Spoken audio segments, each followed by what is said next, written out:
Welcome to DRM News Global.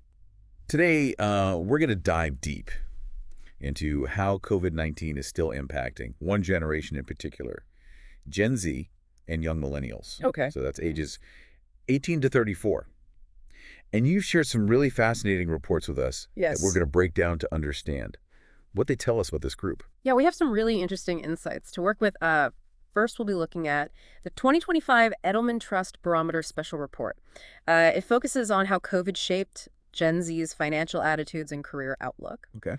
And then we'll also look at a conversation between Ezra Klein and David Shore, a Democratic pollster. They talk about some shifts in the political leanings of young voters. I'm really excited to connect the dots Yeah. between these different reports and give our listeners a clearer picture of the challenges, anxieties, and evolving perspectives of Gen Z in this post-pandemic world. Yeah, so let's jump right in. Let's start with the lingering impacts of COVID. The Edelman Trust Barometer shows that COVID wasn't just a fleeting moment. It was a substantial disruption for young adults. 70% of 18 to 34-year-olds reported major disruptions to their lives due to COVID restrictions. I mean, this makes sense when you think about it. You know, this generation was navigating those formative years. Yeah. You know, they're launching their careers, Right. finishing school, Right. building social networks, and, you know, these restrictions and lockdowns Yeah. would have thrown a wrench Yeah. into all of that. Exactly. And that initial disruption led to other disruptions like economic instability, social disconnection, and a decline in trust in institutions. That makes sense. It's all connected. So let's unpack this trust aspect a bit more. Okay. The report has some specific details about where this distrust comes from. And it seems like businesses have taken a big hit. It's true. Young adults really distrust businesses, especially after the pandemic. And what's interesting is why they distrust them. In countries like Brazil, India, the UK, and the US, the majority of young people think that businesses used the pandemic to raise prices. Wow. That's a really serious accusation. Yeah, they feel like corporations took advantage of them during a time of vulnerability. It makes you wonder how that perception could affect their long-term feelings about the corporate world. But businesses aren't alone in this. Right. That's true. Governments are seeing a decline too, especially in Brazil and the UK. And if we look across all markets, over 40% of young adults feel left behind. And they're angry at the wealthy. Yeah. So there's a sense that the system isn't looking out for them. But there's a nuance here, right? Right. It's not that they distrust all employers. Young people seem to trust their own employers. That's really interesting. Yeah, it's like they separate their own employers from businesses in general in almost every country surveyed. They trust the companies they work for. So that's a good sign, right? Yeah, this is a big opportunity for companies. If they prioritize transparency, fair wages, and growth opportunities, they can build trust. Okay, so if you feel supported Mm-hmm. and treated fairly by your employer, especially during a crisis, that builds trust. Makes sense. The report also touches on a weakening faith in science. And this seems like it could have really big long-term consequences. Yeah, this is a really concerning trend. While scientists are still seen as trustworthy, the belief in science as a whole seems to be declining, especially in the U.S. 2/3 of respondents in the U.S. think that people are less likely to trust science after COVID. So how do we tackle something like climate change if no one trusts science? And it seems like this distrust is affecting healthcare decisions too. It really is. Almost half of young adults are looking for healthcare providers that align with their political beliefs. So even health and well-being are being viewed through a political lens. Exactly. It shows how deep these divisions really are. And we can't forget the role of social media in all of this. It's like it's amplifying all of this distrust and anxiety. Yeah. Social media has become the primary source of information for Gen Z. While that has benefits, it can also lead to a distorted view of reality. We see that in the data about income.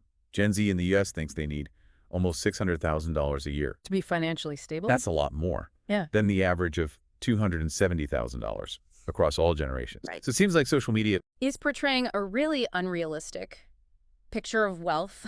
Right. So this generation feels like they're always falling short, even if they're doing okay. Yeah. By normal standards. Now let's move on to something else. We often hear generalizations about Gen Z, like they don't want to work or they're glued to their phones. But it's important to remember that these are real people. Yeah. And they're becoming adults. The oldest are almost 30. They're not teenagers anymore. And it's not fair to generalize about 85 million people. Right. They're a diverse group.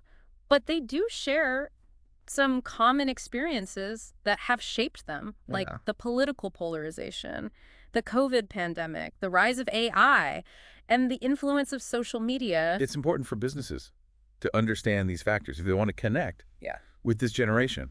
Now, let's move on to politics. There's been some surprising analysis about how young people are voting. Yes, this really challenges Yeah. some of our I assumptions. mentioned a conversation Yeah. between Ezra Klein Yeah. and David Shore. Right. They found that young voters aren't necessarily Right. leaning Democrat. That's not what a lot of people expected, especially Democrats. Yeah, Shore's analysis is really surprising. He looked at a poll of 18-year-olds and found that Kamala Harris only won among women of color. Interesting. Donald Trump narrowly won among non-white men. That's already pretty unexpected. Right. But there's an even bigger surprise. Ezra Klein called it shocking. 75-year-old white men supported Kamala Harris more than 20-year-old white men. That completely flips Mm-hmm. the script. Yeah. People assume that young people are more progressive. It makes you wonder if Gen Z will be more conservative than we thought. And there's also a growing gender gap Yeah. among young voters. Yeah, 18-year-old men.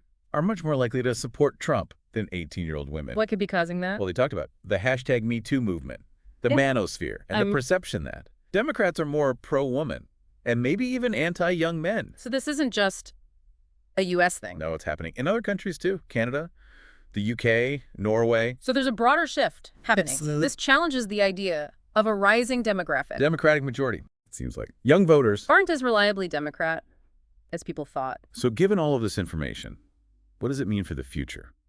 And what can businesses do to adapt to this new landscape? Well, the Edelman report has some suggestions for businesses who want to build trust with Gen Z. Okay, so what are those? They talk about three main things: security, authenticity, and community. Let's start with security. Okay, so security is about financial security, long-term jobs, reskilling, but it's also about emotional security and physical security. How can businesses provide that? They can offer things like long-term employment, reskilling programs, purpose-driven partnerships, and safe online spaces. So they're addressing those basic anxieties that the pandemic made worse. What about authenticity? Yeah.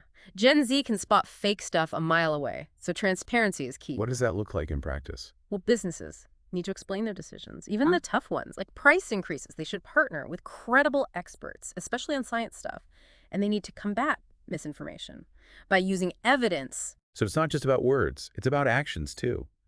What about the last pillar, community? How could businesses build that? It's about going beyond transactions Mm-hmm. and creating real communities, both online and offline, where Gen Z can connect. They can also engage in cultural conversations and involve Gen Z in building their reputation. This is a two-way street. Gen Z wants to be heard, and they want to contribute. And companies who understand that will build trust. So to wrap up, Mhm. Gen Z is navigating a complex world. They've been impacted Like by pandemic, social media, and Yeah. shifting politics. looking for They're security authenticity, and community and it's up to businesses to adapt. to meet those needs. It's a really important question for all of us. Mhm. How will these changes shape our future? We encourage you to keep learning about these trends. Thanks for joining us for this DRM News Global Deep Dive.